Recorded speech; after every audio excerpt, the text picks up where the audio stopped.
guys, once again welcome back to my channel AP Education Hub, and in this video we'll discuss about the novel In Custody by Anita Desai. And guys, in this video we'll discuss about the chapter 2 of In Custody, and we'll discuss the summary as well as the analysis of this chapter. And guys, before this video we have already discussed about the introduction and the main characters of In Custody. Also we have discussed the summary and analysis of the previous chapter, chapter 1. सो अगर आप लोगों ने वो videos नहीं देखी हैं तो मैंने अपने चैनल पर एक प्लेलिस्ट क्रिएट कर रखी है BA ऑनर्स इंग्लिश। उसका लिंक मैं आप लोगों को डिस्क्रिप्शन बॉक्स में दे दूँगी, वहाँ पर जाकर आप वो वीडियोस देख सकते हैं। So without any delay let discuss about this chapter. So guys, in this chapter यहाँ पर ये सीन नहीं आना था, by mistake I wrote scene here, यहाँ पर चैप्टर आना था। So in this chapter we are introduce to the town Mirpur. So guys देखो, इस चैप्टर में बेसिकली हमें मीरपुर टाउन से इंट्रोड्यूस कराया जाता है कि ये टाउन आखिर है कैसा। So Devin finds an opportunity of leaving the town of Mirpur. He finds Mirpur as prison or trap. So guys देखो, देवेन को एक मौका मिला है कि वो इस टाउन को छोड़कर बाहर जाकर काम कर सकता है। जैसे कि हमने प्रीवियस चैप्टर 1 में डिस्कस किया था कि जो देवेन का फ्रेंड मुराद है जो कि दिल्ली से आया है, वो उसे बताता है कि वो नूर साहब के ऊपर एक फ़ीचर तैयार करना चाहता है और देवेन को बोलता है कि तुम उनका इंटरव्यू ले सकते हो, और इस तरीके से वो देवेन को परसुएट करता है कि तुम जाकर नूर साहब का इंटरव्यू लो। सो यहाँ पर देवेन को एक अपॉर्चुनिटी मिली है कि वो मीरपुर से बाहर जाकर काम कर सकता है। और यहाँ पर देवेन क्या कहता है, he finds Mirpur as a prison और ट्रैप, की जो ये मीरपुर है ये किसी ट्रैप की तरह है, मतलब कोई जेल है। And guys the narrator tells us about the view of Mirpur. और गाइज जो नरेटर है वो हमें मीरपुर के बारे में बताते हैं, मीरपुर के व्यू के बारे में बताते हैं, and little history combined with the present living situation of the people. और वो क्या कहते हैं कि जो ये मीरपुर है ये कहीं ना कहीं हिस्ट्री से भी जुड़ा है, मतलब आज जो लोग रह रहे हैं वो किस तरीके से रह रहे हैं वो कहीं ना कहीं हिस्ट्री से चलता आ रहा है, उसी तरीके से वो रह रहे हैं जैसे पहले रहते थे। And guys there is a mosque in the town and various temple also. So guys देखो, जो ये मीरपुर है इस टाउन में एक मॉस्क्यू है और काफ़ी सारे टेम्पल्स हैं। So Mirpur is divided into Muslim area and Hindu area. So guys देखो, जो मीरपुर है वो दो एरिया में डिवाइड है बेसिकली। मुस्लिम एरिया जो कि मॉस्क्यू के आसपास, मॉस्क्यू के चारों ओर जो मस्जिद है उसके चारों ओर मुस्लिम एरिया रहता है, मुस्लिम लोग रहते हैं। मस्जिद की चारों ओर का जो एरिया है उसे मुस्लिम एरिया कहा जाता है। And the Hindu area rest of the town. So मस्जिद के आसपास जो लोग रहते हैं वो बेसिकली वो मुस्लिम लोग रहते हैं और बाकी टाउन में हिंदू लोग रहते हैं। सो गाइज देखो, जो हिंदू और मुस्लिम लोग हैं उनमें बेसिकली लड़ाई झगड़ा हो जाता है, बट मीरपुर में ऐसा कुछ भी नहीं है। ये लोग बहुत ही ज़्यादा शांति से रहते हैं, हारमोनी से रहते हैं। But the town does not have any kind of communal tension. So जो मैं आपको बता रही थी कि यहाँ पर कोई ऐसा लड़ाई झगड़ा नहीं होता है, टाउन में कोई भी कम्युनल टेंशन मतलब ऐसे धर्म के ऊपर कोई लड़ाई वगैरह नहीं होती है। सो गाइज देखो, pigs were kept out of the vicinity of the mosque and cows never slaughtered near a temple. So guys देखो, जो मुस्लिम लोग हैं वो पिग को नहीं खाते हैं और वो काऊ को समटाइम्स खाते हैं, और सिमिलरली जो हिंदू लोग हैं वो गाय की पूजा करते हैं और सूअर को खाते हैं। तो गाइज यहाँ पर हिंदू और मुस्लिम दोनों लोग रहते हैं, लेकिन कभी भी इनमें कोई कम्युनल टेंशन नहीं होती है। और जो पिग्स है वो हमेशा मॉस्क्यू से दूर ही काटे जाते हैं, मतलब जो पिग्स वगैरह जो लोग खाते हैं वो दूर रखते हैं मॉस्क्यू से। सिमिलरली जो गाय हैं उनको मंदिरों से दूर काटा जाता है ताकि जो हिंदू लोग हैं उनकी भावनाओं को ठेस ना पहुँचे। तो इस तरीके से हमें इस चैप्टर में बताया गया है। So guys there is no river in the town. So जो ये मीरपुर टाउन है इसमें कोई भी रिवर नहीं है। आर्टिफिशियल टैंक, यहाँ पर टैंक आना था। सो यहाँ पर आर्टिफिशियल टैंक था which remains dry almost entire year. So guys देखो, कोई रिवर तो थी नहीं, और जो एक टैंक बनाया हुआ था वो भी ऑलमोस्ट साल भर सूखा ही रहता था। And guys Christians in the town are very less. So देखो, इस मीरपुर टाउन में हिंदू और मुस्लिम तो रहते थे, एक और कम्युनिटी रहती थी क्रिश्चियंस, लेकिन जो क्रिश्चियंस लोग थे वो बहुत कम थे, उनकी पॉपुलेशन ज़्यादा नहीं थी। And guys town has a college where Deven teaches. So इस टाउन में एक कॉलेज था जहाँ पर देवेन पढ़ाता है, और some schools. Town is isolated and there is a railway station used for long distance trains. So guys एक ही कॉलेज है जिसमें देवेन पढ़ाता है और कुछ स्कूल्स हैं, और जो ये टाउन है ये बहुत ज़्यादा आइसोलेटेड रहता है बाहर की दुनिया से। और टाउन में एक रेलवे स्टेशन है, और जो यहाँ से ट्रेन्स जाती हैं उन ट्रेन्स का यूज़ बेसिकली वही लोग करते हैं जो लॉन्ग डिस्टेंस ट्रैवल करते हैं। And people use buses to travel to Delhi for various kinds of work.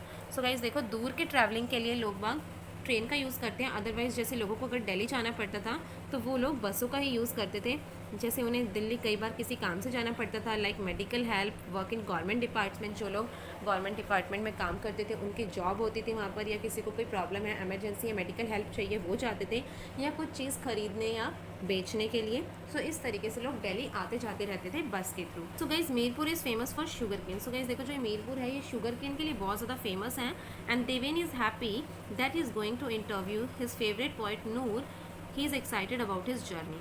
So guys देखो जो ये देवेन है ये बहुत ज़्यादा खुश होता है क्योंकि आज ही अपने फेवरेट पोएट नूर साहब का इंटरव्यू के लिए दिल्ली जा रहा है और ये अपनी जर्नी के लिए कि ये मीरपुर से दिल्ली जा रहा है उस जर्नी के लिए भी बहुत ज़्यादा एक्साइटेड होता है। So guys Deven is wearing his pale green T shirt which is given by her wise parents. So guys देखो जो देवेन है ये जा रहा होता है दिल्ली और ये क्या पहन कर जाता है, ये एक पेल ग्रीन मतलब जो टी शर्ट का कलर है पेल ग्रीन कलर की टी शर्ट पहन कर जाता है। और जो ये टी शर्ट है ये टी शर्ट इसकी वाइफ के जो पेरेंट्स थे उन्होंने दी थी। जब इसकी वाइफ अपने घर जाती है अपने मायके जब जाती है तो उसके पेरेंट्स ने देवेन के लिए टी शर्ट दी थी और देवेन इसी टी शर्ट को पहन कर जाता है। और गाइज देवेन इस टी शर्ट पर कॉमेंट भी करता है कि the T shirt was cheap, लेकिन जब वो ये टी शर्ट पहन कर जाता है तो सम हाउ जो देवेन की वाइफ है उससे इस चीज़ की खुशी होती है।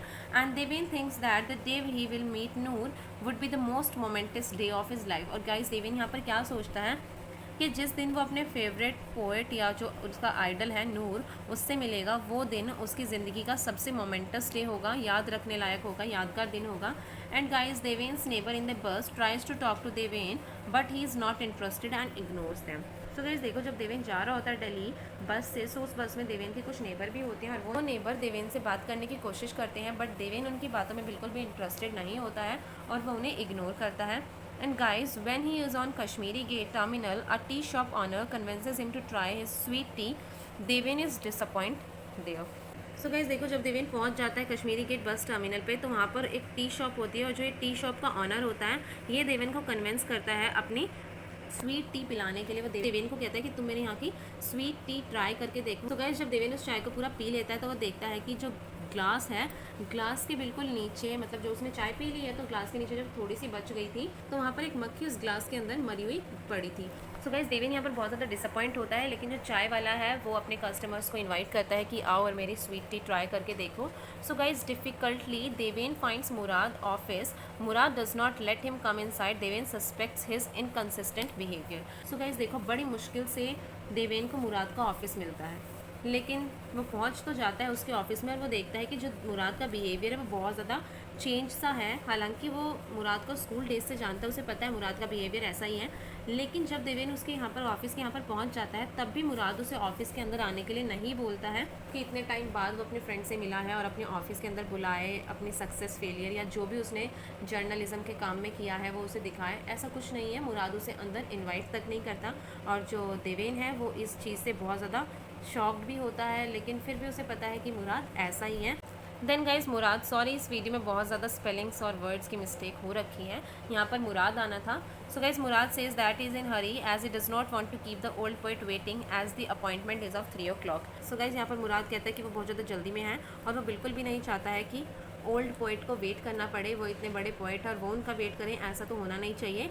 और वो कहता है कि हमें पोएट को वेट नहीं कराना चाहिए बिकॉज जो अपॉइंटमेंट है वो 3 बजे की है। सो गाइस ये कहने के बाद मुराद सडनली क्या कहता है देवेन को कि मैं तुम्हारे साथ क्यों जाऊँ, आर यू अ बेबी, कि तुम क्या बच्चे हो जो मुझे तुम्हारे साथ जाना पड़ेगा, जाओ नूर साहब का घर ढूंढो, उनका इंटरव्यू लो और एक फुल लेंथ फीचर उनके ऊपर तैयार करो।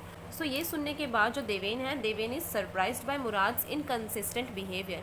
सो गाइस यहाँ पर दोबारा से जो देवेन है वो एक तरीके से सरप्राइज हो जाता है कि जो मुराद का बिहेवियर है वो इतना ज़्यादा इनकंसिस्टेंट कैसे हो सकता है।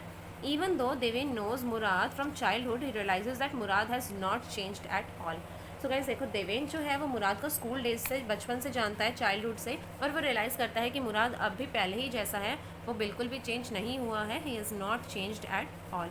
So guys, Murad introduces Deven to VK Sahai and calls him his landlords. He is impressed by his dedication to the language. So guys, उसके बाद जो मुराद है वो देवेन को मिलवाता है एक मैन से जिसका नाम है VK सहाय। और इस आदमी से मिलवाने के बाद मुराद यहाँ पर क्या बोलता है देवेन को कि ये जो है मेरा लैंडलॉर्ड है और इन्होंने मेरी बहुत ज़्यादा हेल्प की है जर्नलिज्म के काम में, बिकॉज ये मुझसे बहुत ज़्यादा इम्प्रेस्ड है, मेरा जो लैंग्वेज के लिए डेडिकेशन है, उर्दू लैंग्वेज के लिए जो मेरा डेडिकेशन है उससे VK सहाय बहुत ज़्यादा इम्प्रेस्ड है और इसलिए मुझे सपोर्ट भी करते हैं जर्नलिज्म के काम में। So guys Murad writes a letter of introduction for Deven to be given to Noor and ask one of his office boy to accompany Deven to Noor's house. So guys यहाँ पर जो मुराद है वो एक लेटर लिखता है, letter of introduction for Deven, जो कि उसे नूर साहब को देना है और अपने एक ऑफिस बॉय को बोलता है कि तुम देवेन के साथ चले जाओ नूर साहब के घर पर। So guys Deven follows that boy in the lens of the bazaars of Chandni Chowk. So guys जो देवेन है ये मुराद के इस ऑफिस बॉय को फॉलो करते हुए चल पड़ता है चांदनी चौक के बाज़ार में, बिकॉज जो नूर साहब है वो वहीं पर रहते थे। सो गाइस, इस तरीके से जो ये चैप्टर 2 है इन कस्टडी का, ये खत्म हो जाता है and very soon will discuss about the chapter 3 of in custody.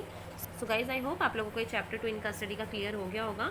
और अगर आप लोगों को इसमें या किसी और चीज़ में डाउट है then you guys can ask me in the comment box. साथ ही साथ आप लोग मुझसे इंस्टाग्राम में फेसबुक पेज पे भी कांटेक्ट कर सकते हैं। मैं दोनों ही चीज़ों के लिंक डिस्क्रिप्शन बॉक्स में दे दूँगी।